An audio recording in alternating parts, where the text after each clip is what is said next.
Alright guys, this is the Massdrop Terzuola CTF. Let's check this out. Big thanks to them for sending it along in a pass run to check out. Let's see how my time went with it. Alright, sweet, finally here. Terzuola. Yeah, let's check this bad boy out. Looking good, looking good. I dig it. Hey little buddy, what are you doing? Hi. No. Alright, let's try a flipper test, see how this works. Alright, doing good. Alright, I dig it. What? No. Bad balloon. Don't do it. I guess it's not. I don't know, it's just... Really? Fine, you know what? Fine, I'll do it myself.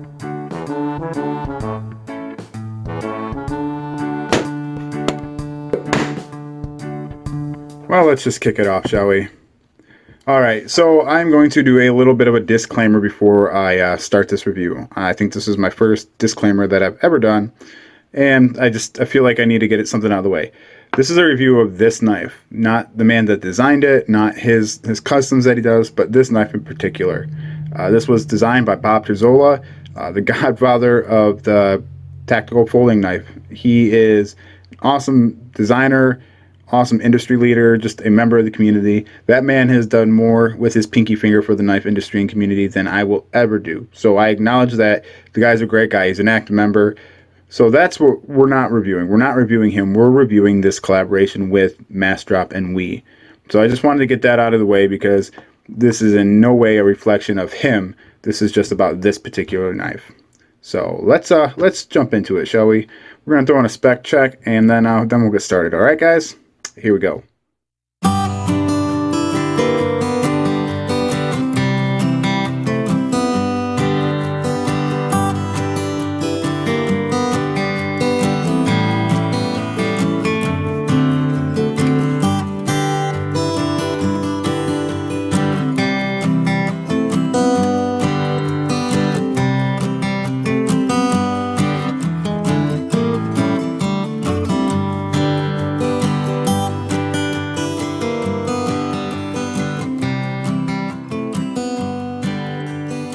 Okay, we've got the basic specs out of the way. We're going to drop in our size comparison snapshot.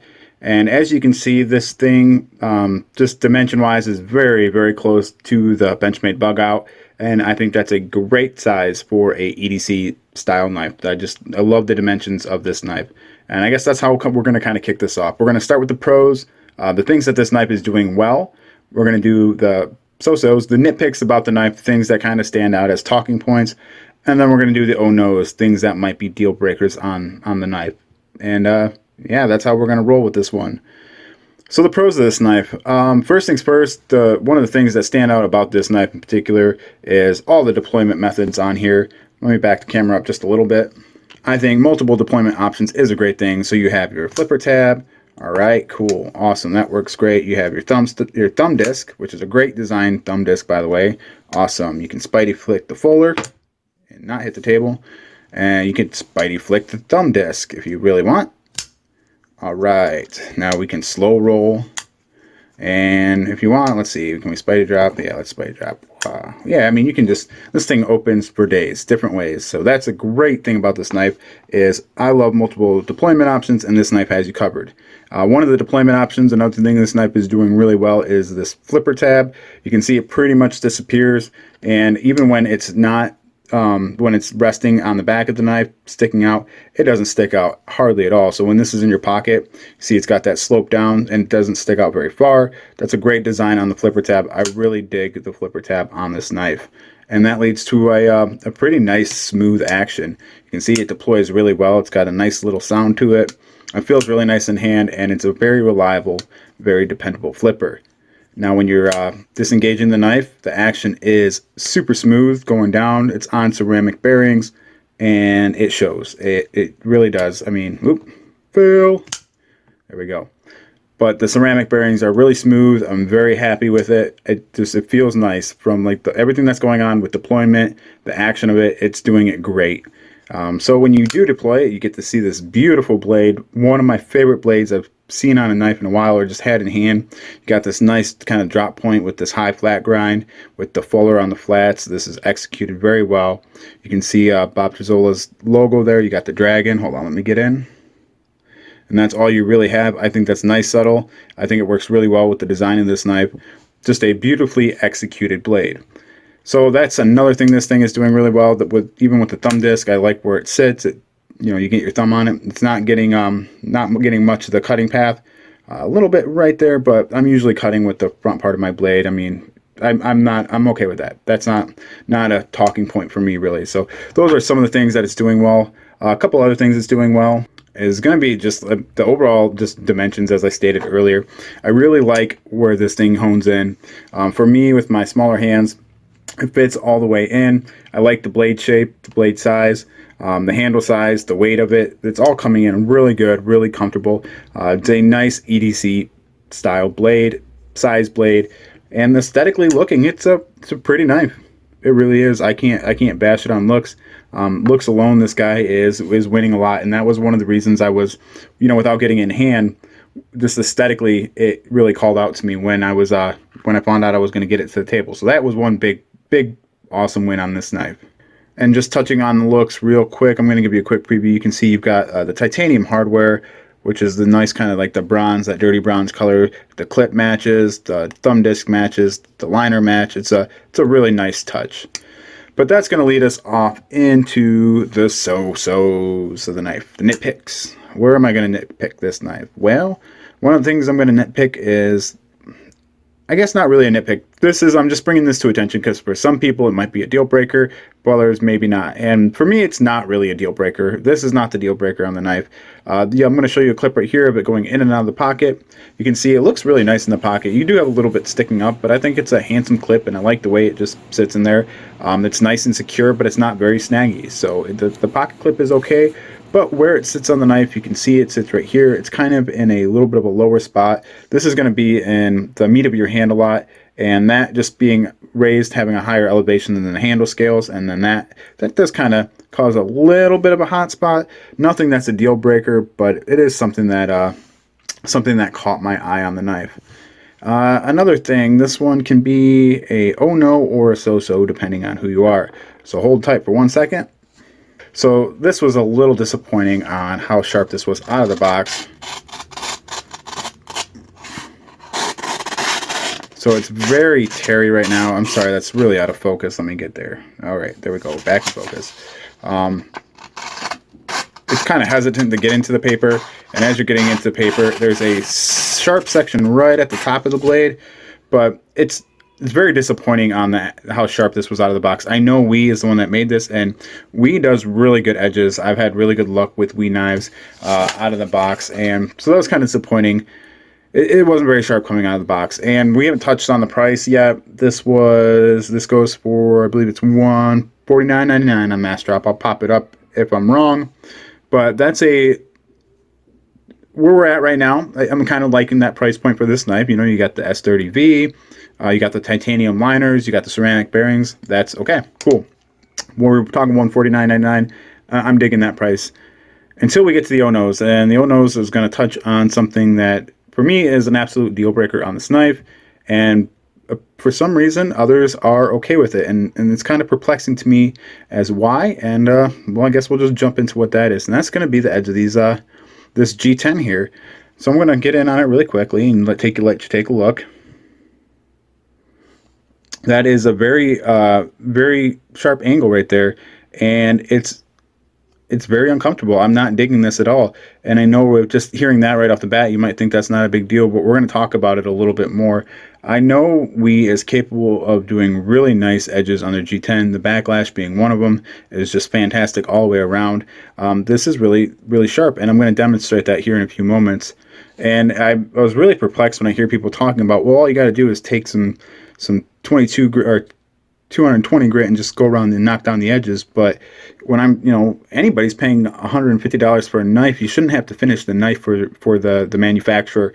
And that's really perplexing that I've seen people reviewing this knife acknowledging those sharp edges and saying that was okay, that it's something that you can just finish off. And if we look past the name of the designer on this knife, you know, I don't know if that's acting as a shield for reviewers on how to feel about this knife, but for me, you know, giving you my honest opinion, that's not a good talking point. I think a better talking point is to talk about how sharp the edges are and demonstrate that. So I'm going to take it off camera for a second and do my my little test that I came up with, and then we'll talk about it to wrap things up. So let me go shoot that real quick, and then we'll be back. All right, so apparently it's chore day at my house, but I'm going to use this apple as my testing medium. Now what I'm going to do is I've got some other knives in this vicinity here, some with FRN handles, G10, and metal. So what I'm going to do is I'm going to show you on how big of an issue and how big of a talking point this should be on this knife, especially this back end here. Let me pull it in focus. All right, so the point that I'm going to talk about is this one here, but all these points kind of are talking points for me. So I'm going to take this apple and I'm just going to run this down the front of the apple and see if we can break the skin. We'll start with a an FRN knife. You know, we'll just take the back and we'll just kind of, it indents the apple, but it's not really breaking the skin of the apple, right? All right, so FRN's good, but what about metal? Metal's a little bit sharper, more rigid, hard. So we're going to take that and just, you can see it is deeper and maybe just a little bit more like it pushed through the skin rather than cut it, but that gives you an idea, a little more rigid. Now I want to take this one, the Terzuola, and just,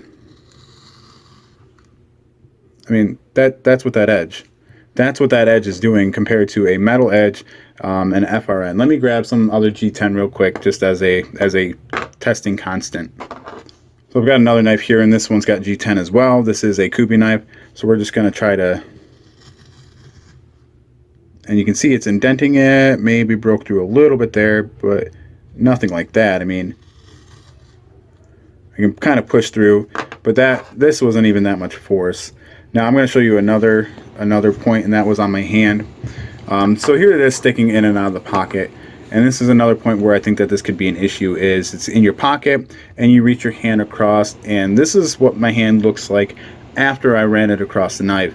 And you can see there's a mark there, and that sucks. So to me, this being, you know, a hand tool, it's a pocket knife, this is something that should have nice finished edges that aren't going to, you know, distress the hand.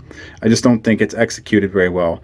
And instead of, you know, selling a $150 knife and expecting people to just either be okay with kind of a sharp edge or go around with some sandpaper, I think what they could have did is, if you look right here where your thumb goes in the disengaged liner, it's the only spot where the outside of these are chamfered in, and that's nice. That right there, it doesn't have that sharp acute angle. You can see they did just an extra chamfer.